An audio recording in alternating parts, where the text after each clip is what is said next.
Okay everybody, this is a 2010 Honda Insight. Notice the blue headlights. What it comes down to is this car needs a new transmission. Something is basically grinding on the inside of the current one. This car has a little over 62, that's 62,000 miles, 62,000. I'm going to try to cut this kind of short, more or less. We took off the big CV nuts here. We use a big snap-on hammer. It may air hammer. It may take you a little bit more time using something smaller. It's all about the gun, not about the air pressure. Just remember that, folks. Okay, we went ahead and dropped all the plastics that come in here. Okay, the CV axles are now laying on this table. You can see there's a teeny little ring right there, and you more or less take a screwdriver or something small to pry. There are special tools if you want to purchase them, and you're going to more or less just get a little oomph on that and they will crack open and come out. We went ahead and drained the fluid to begin with, okay, and then we went ahead. These nuts I believe are 19 millimeters on both sides. You're going to need an alignment most likely afterwards.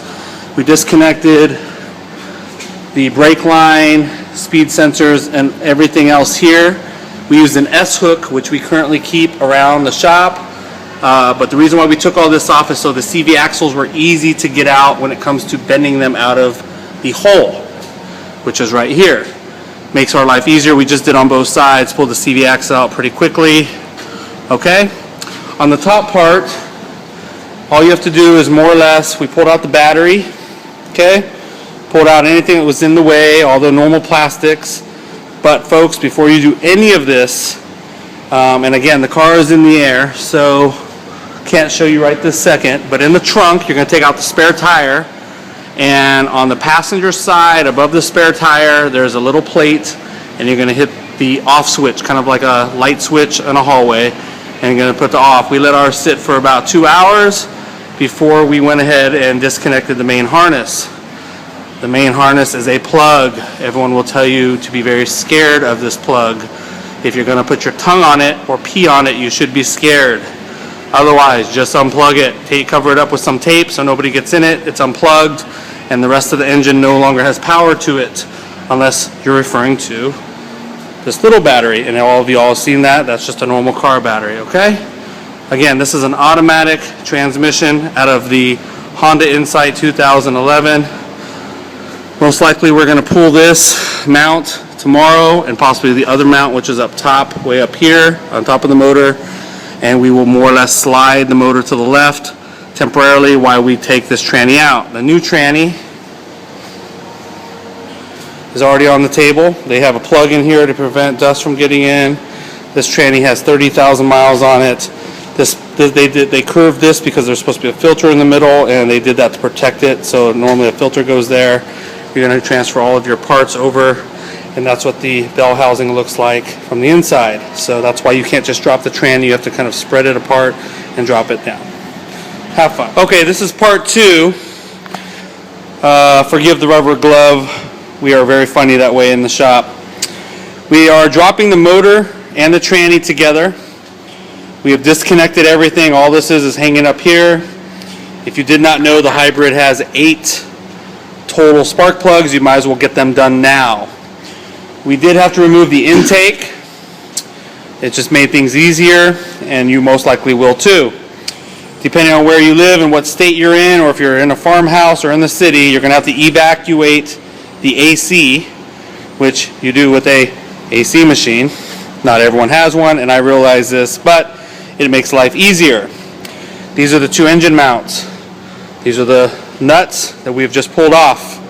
Underneath, we have an orange cart that basically has a hydraulic lift we got from Harbor Freight for about $400 or something dollars.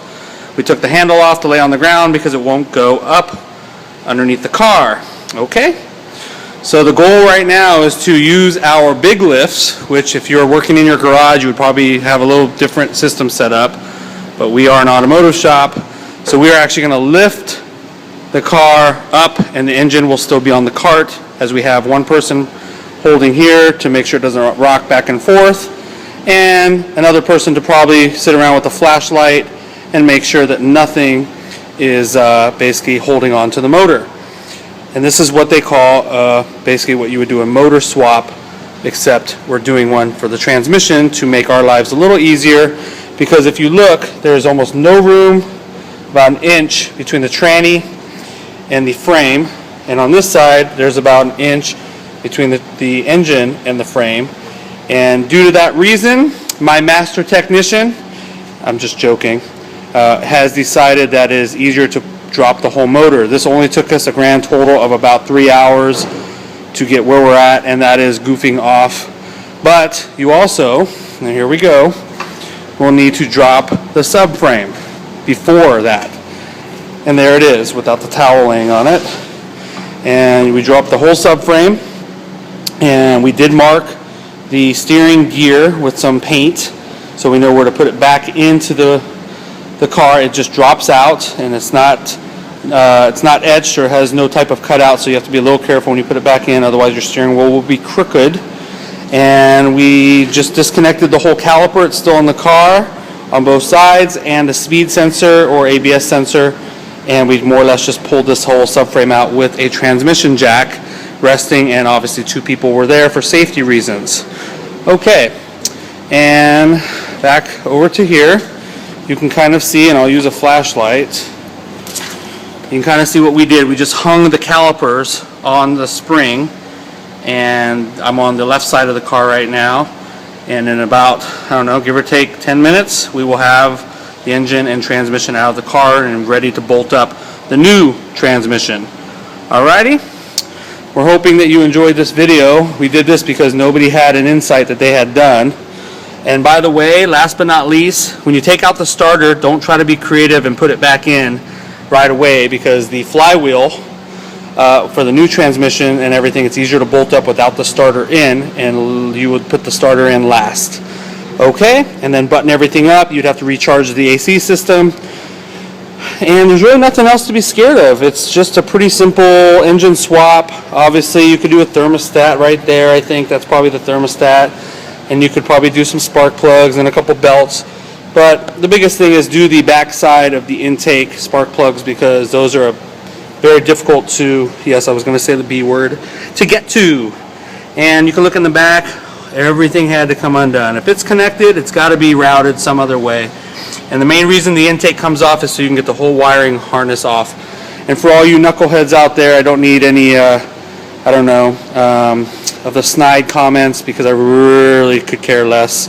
It's just kind of rude. This is for your information only, and good luck. Have a good time.